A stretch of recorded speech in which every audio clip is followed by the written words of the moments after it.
listening to the Terrific Teacherpreneur, a podcast for teachers looking to grow a successful online business. Your host, Alex, was able to transform her Teachers Pay Teachers store from a small side hustle into a profitable full-time business. She now helps other teachers do the same. Listen along for actionable tips and helpful wisdom about business and marketing as a teacherpreneur. Here's your host, Alex. Hello and welcome to the Terrific Teacherpreneur podcast. I'm your host, Alex, and this week we're going to be talking about using your product descriptions on Teachers Pay Teachers to upsell your other resources that you have in your store. It's something that's very commonly done by TPT sellers, but I don't feel like it's talked about very often. So I thought it would be fun to do an episode where we break it down and give some tips and stuff. So let's get started. I want to start off by chatting about what this actually is, like what it looks like and why you should be doing this. And then I'm going to break down, where these links should be and what they should look like, the UTMs, how many you should have, like what kind of things you should be linking to. We can talk about bundles and stuff. So if you have never done this, you'll probably benefit from listening to this first little bit about what this is. If you already do put links in your descriptions, feel free to skip like a minute or so if you already know what I'm talking about, but definitely stick around for the tips around what kind of links you should do. But anyway, what I'm actually talking about in this episode is where within the description you have on your resource listing, you put a clickable link somewhere, usually lower down in the description, and you say, hey, you might also like this resource, or you might like this resource instead. And then you link to something else in your shop. And many sellers do this. It's just kind of very common practice. And what it sort of looks like really is it might be like a sentence, or it might be like bullet points or a list. It's, people do it slightly differently, but yeah, it's basically just linking to other resources. Now, why should you be doing this? If this is for you, if you haven't done this on your store, the really cool thing is that you can be getting someone who's already in your funnel, like who already knows who you are, knows about your resource, has found you in your resource, and you can get them to buy something that costs more from you. So instead of them, spending $1 in your store, you can try to push them towards something that's maybe $3 or $5 or more. Like you're basically trying to get more revenue out of that buyer. And that's kind of basically the upselling process. Now, you can upsell within your actual resources. Like once someone's purchased, you can say, hey, you might also like this, but that's once someone's already bought from you. This is the phase where you're getting people who are interested in your resource and you're saying, hey, before you buy this, maybe you should buy this more expensive thing, or maybe you should buy something else while you're buying this. It's basically like just trying to increase your revenue. And so it's worthwhile doing. If it's not going to take you too long, which it won't, from now onwards when you are adding new resources or you're updating old ones, go ahead and add a few links in. I think it's, worthwhile. I don't think it could hurt you. That's my view. I think if you do some things wrong when it comes to this, which we're going to talk about in this episode, then yes, that could hinder you. But assuming that you do all the right things, I don't think there's any harm in offering someone the option of spending more money or buying more things. But like I said, it is about you've got to do it right. But assuming that you do it right, I don't think there's any harm to this. So something to consider. So done like the what this looks like and why you should do it, where these links should be, I personally think they should be lower down in your description, so maybe towards the end of your description, because you want to give people the opportunity to be persuaded to like your resource. You can talk about what the resource is, when and how they can use it, why it's so amazing. And then, once you've got someone that's really interested, you can sort of send them somewhere else. I don't know if it's a little bit kind of overwhelming, maybe confusing to buyers when they're trying to decipher like what your resource is, and they go to the description, but the first thing they see is a link to something else. They're just like, whoa, I'm not ready for anything else. I just want to see what this resource is first. But when you kind of got them like interested in what you're offering, you're feeling like you've got them sort of persuaded and like on the edge of buying almost. That's the sort of point you want them to be at when you want to get them to buy something else. And it's sort of like how in other online businesses, people will be about to pay for something, like they've added something to their cart, or they have, they're about to check out on like a course or a program or something. And then people usually add in their little upsells there because they already know that you're interested and they just want to get something more out of you. You don't want to be overwhelming people who aren't even interested because they're like, whoa, I don't even know if I like the look of this resource, let alone if I want to buy the bundle. So I think lower down, it's just personally my opinion, you wouldn't want to also get in the way of your SEO, which is at the beginning of the description. So maybe that's just an opinion. If you disagree, feel free to let me know. I'm open to hearing arguments, but I think lower down is good. It's something I kind of lump in with my, your thank yous, your follow me on TPT reminders, your links like to social media, or your terms of use, or your contact email, or your You might have like a little like note where you say, hey, don't forget to leave feedback, all that kind of stuff we put at the end of our descriptions. I think it fits in well there. Anyway, so we've talked about where it could be, and what it would actually look like would be, in my opinion, you write some kind of sentence where you say something along the lines of, you might also like, or you might be interested in, or if you like the look of this, check out, you know what I mean? It doesn't have to be really fancy, but you write essentially a sentence, and then you make the word a clickable link. So you can say click here, or you can put the name of the resource, like you might be interested in my fractions games, and you make the word, fractions or fractions games clickable. What you don't really want to be doing is saying, hey, check out this resource, and then actually copying and pasting like a URL, even if it's like clickable or not, whatever, that just kind of looks kind of gross. I think it's good to have the actual word be clickable. I think it just looks a bit more professional. So that's what it might look like. And especially if you're linking to more than one resource, you might use some dot points, or maybe you could use a few commas. But yeah, mostly if you are linking to more than one, you might put a few little dot points and say, fractions games, fractions worksheets. You could sort of list them and make them clickable. And obviously on TPT, when you're at the top of the description box, there's all the little buttons, and that's where you can click to add the link. If you're brand new listening, you're thinking, I don't get it. How do I add a clickable link? There is an option to do it there. So have a little look on TPT. So basically, when you're on your listing and you scroll down to the description section, when you're editing, you could got the option to make your writing bold, underlined, add dot points, blah, blah, blah. And like on the far side, like on the right hand side, there's like a little picture, like a link button. There's like a little symbol that you can click on. So you click on that. So you'd highlight the word first, then click on that, and then a box pops up, and you can put the link target. So that would be the actual URL of your resource. And then you can put like the link title of like what you want to say or something. But yeah, that's like the option basically is on TPT. So you'd be doing that. And this segues now into the next part, which is UTMs. Something which I don't normally do this on the podcast, something I recommend, but something I actually don't do. So this is more of like a do as I say, but not as I do situation, which is so rare for me because I normally say, hey, do product photography. And I do product photography, so I don't feel guilty saying that. In this case, I'm telling you that you could do something that I actually don't do, but it's not because I don't agree with it. It's just because I just never got around to it. Maybe it's like laziness, disorganization, whatever. But, adding the trackable UTM codes into your description links is pretty cool. So, you can actually see whether people are clicking and buying based on it. I mean, it really isn't a must. You don't have to do this. And like I said, I don't do it. I haven't gotten around to doing it. Kind of secretly would love to just like hire someone to do it. I haven't done it. It just seems like probably not the best use of my time to do that for 400 resources. But like from now onwards with new resources, maybe I will. So it's like a time thing, but pretty cool to be able to go to your dashboard and see, oh my goodness, like that worked. People are clicking on that link. It's always reaffirming, I think, to know, like very reassuring to know that what you're doing is working. And that's why I love UTM codes, because you can see where people are coming from.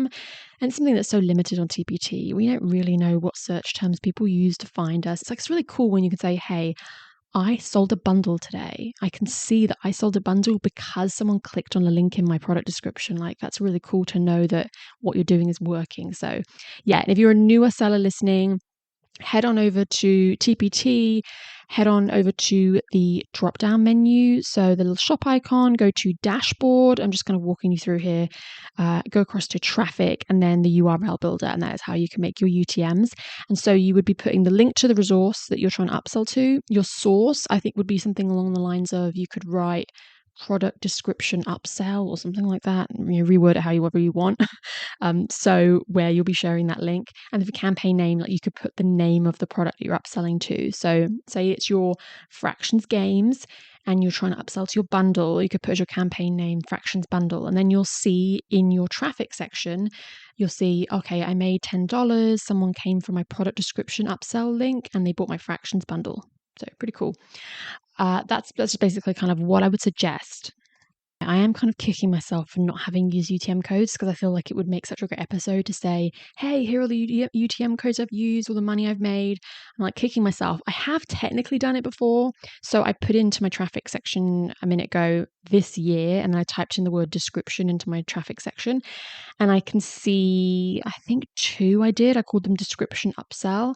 And I actually put where they came from. So this is something you could be adding in, like a minute ago when I was walking you through the URL builder for your source, maybe you could add in what description upsell, because I guess if you just put product description upsell, you're not going to know what link that is. So you could put something like, I think I wrote description upsell free, and then I put the name of the freebie. And then for the campaign name, I've put what they bought, which was the bundle version that the freebie's connected to. And so, yeah, it's kind of cool. I mean, this is like only one I did on one freebie, but it says I got 15 click-throughs at 20% conversion, so I made $14. So on a freebie I have, at the bottom of that description, there is a link saying, hey, you're interested in this freebie? Check out the bundle. And I put the UTM code so I can trace it, and I can see someone has spent $14 in my store. They bought the bundle based on a freebie. How cool is that? Like, that's a free resource. I managed to get that traffic, which is really a lot easier with freebies. And then I got someone to buy a bundle just with a link in a freebie description. Like, that is so cool. And below it, I've got one that says description upsell and then the name of a bundle. I haven't really said where that link was, but I'm assuming it's like, again, the freebie for that bundle, or maybe one of the resources for that bundle. And I've got 8 click-throughs, 12% conversion, 12.5% conversion, and I made $11.99. Obviously, those aren't crazy amounts of money because I don't do UTMs, but I kind of wish I had, because I feel like it'd be so cool to share that with you. But that's just showing, though, like on 2 upsell links where I actually got around to doing it, I can see that I made these bundle sales. I mean, that's really awesome. It's always nice to make bundle sales. So worth doing, I guess, if you've got the energy, but you don't have to. Okay, let's move on to the next thing. I want to talk about some really important stuff now, and this is about how to do it correctly, like your description upsell stuff. Okay, so when it comes to adding upsell links within your product description, how many links should you add? This is really important because you do not want to be overwhelming buyers and giving them decision fatigue by listing like 10 resources. So in my opinion, I think it's good if you maybe upsell to just 1 or maybe 2 to 3 resources at most. Definitely don't want to be putting in more than 5 links, because a buyer is going to feel so overwhelmed. Like, oh my goodness, they're trying to sell 10 different things to me and I don't even know what one to click on, and they're just going to not even bother. So I think the goal here is to not overwhelm them, keep it really simple. So the next thing I want to talk about is what you should actually link to. And I'm going to talk about content-wise first, and then price-wise is my next point. So I think the type of content that you should link to would be probably bundles is the primary thing. If the resource you are on has a bundle, I think that's what you should be linking to as your main thing, because that's always going to be the place you want to send them to make more money. If you don't have a bundle you can link to because the resource isn't in a bundle, it could always be like another bundle that's like related. But I think another thing you could do is go to your sales report. You can click on the little number in like parentheses, like next to people's names. You can see when they bought more than one resource, what they purchased. So you can see what was frequently bought together, do a little bit of a research into that, or just, use your own kind of common sense of like what within your store goes well together. So you can link to other things that are similar in terms of subject area. Oh, here's another math resource. Or topic, like here's another fractions resource. It could be a similar product type, like, oh, hey, here's some more Google slides. It could be a theme. Oh, you want more Christmas stuff? Here you go. Grade levels, like you could say, hey, this is the first grade version, but if you're also looking for kindergarten, there's this one. And then even features, and you're like, oh, are you looking for more differentiated type of things? Like, this is good for you. Personally, you got to be mindful on some of those. Just because they like your Christmas craft doesn't mean they're going to want your Christmas worksheets. That's a whole different type of product, subject area, topic, whatever. So sometimes linking to themes. Grade levels is another one that's tricky, because if they're a first grade teacher, they probably don't want the second grade version. So that's another one that's a bit dicey. I mean, you can't go wrong usually with topic. I think topic is something that they've specifically searched for. They are teaching fractions. Sorry, I'm going on about fractions. It's just like what's coming to my head. If they're teaching fractions, well, then they might want another type of fraction activity. So they might be open to a different product type. Product type's a good one as well, but it's again, like it's got to be similar. You don't want to be like, oh, okay, you're interested in my geography Google Slides. Do you want my math Google Slides? I mean, they might be like, whoa, I don't even teach math. Like, so you've got to kind of think about, just use your common sense. Like, what is really similar? And you usually tend to just be able to link to other things in a product line or other resources that are very similar to the type of content offered. And I think you will usually have kind of sister resources within your store that you can link to. So just, use your common sense. Okay, but what should you link to price-wise? This is a big one. I think this is going to be really, really important to listen to. Like, this is the gold nugget. If you've dozed off or like for some reason you're not listening, tune back in.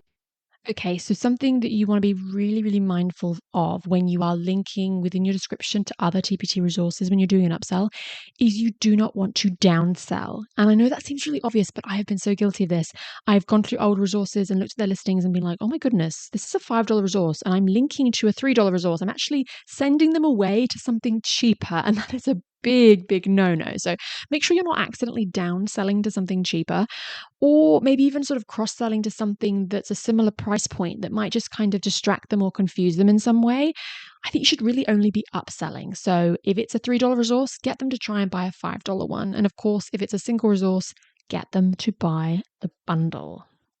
I know it just seems like a really obvious thing, but I guess I did a lot of these a few years ago. I just feel really silly, but yeah, and I still have some in my store I have not updated, but I go through and I'm like, okay, I'm checking out this resource, I'm making some updates to it. It's like a, set of worksheets, and I scroll down to the bottom of the description. I'm like, oh my goodness, there are 10 links, which is overwhelming, all to these other random worksheets, and they are like cheaper or similar in price and slightly different topics. And like, nobody's ever going to, click on those. They're probably going to be overwhelmed. And if they do, oh my goodness, I really hope they don't, because they're probably going to end up spending less money in my store.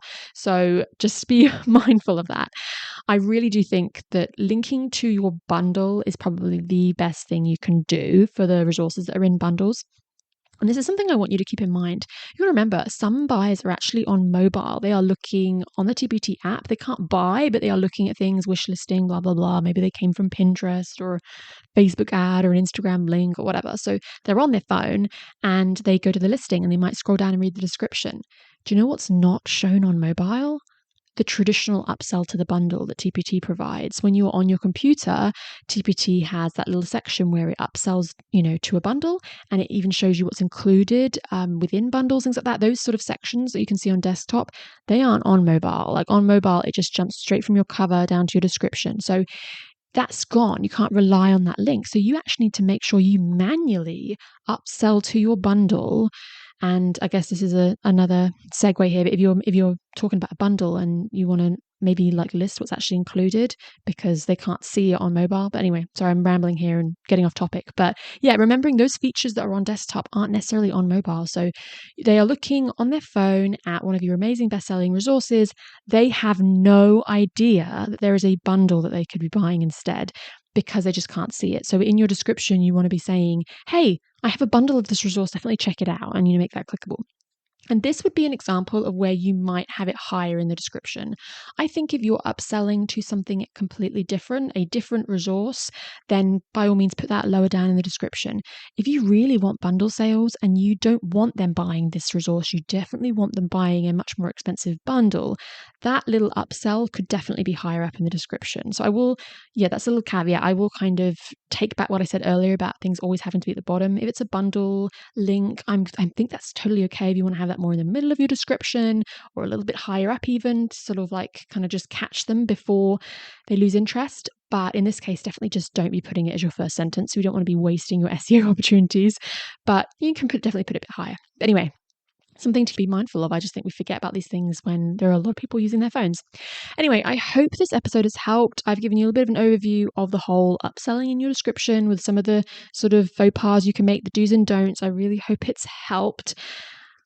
If you aren't already, make sure you're following me on Instagram at Terrific Selling Tactics, because sort of tips like this that just kind of come to me about things like product upsells in your description, I sometimes just randomly story or make posts about these kind of topics. So, you could be getting some really good golden nuggets on my Instagram. That's kind of where I just kind of, brain dump some of these ideas as they come to me. So you could totally be missing out if you're not following me there. If Instagram's not your jam, that's totally okay. You can always be in my Facebook group, and there's lots of advice going on there as well. It's a good way to stay tuned to what podcast episodes are coming out and stuff.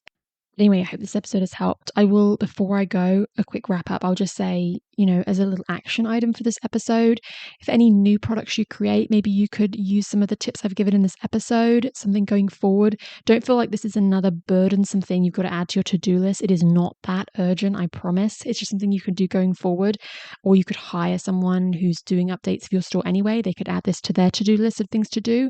Or if you happen to be doing an update anyway, you know that you need to update some SEO or some previews and you're on that listing anyway, you can make some quick upsell links then, but don't make this like a thing that's going to just like weigh on you. Oh my goodness, I've got 500 resources. I've got to update all these description links. Like, it does not have to be this big mammoth task that is urgent. It really isn't. Maybe if you want to actually do this as a thing, just put yourself like the action item that you're going to do it for your bestsellers, or you can do it for a handful of resources that are in a bundle or something. It's totally up to you on this, but I want to add that no pressure little caveat, because I feel like sometimes with podcasts and stuff, it just adds things to your plate. So I don't want that to be the case with this. This is just some helpful tips. But anyway, I hope that you have a terrific day. Thank you for listening to this episode of the Terrific Teacherpreneur. If you're enjoying the show, please feel free to rate, subscribe, and review on your preferred podcast listening platform. We really appreciate that effort. Come back for more actionable tips and helpful wisdom in the next episode with your host, Alex. Until then.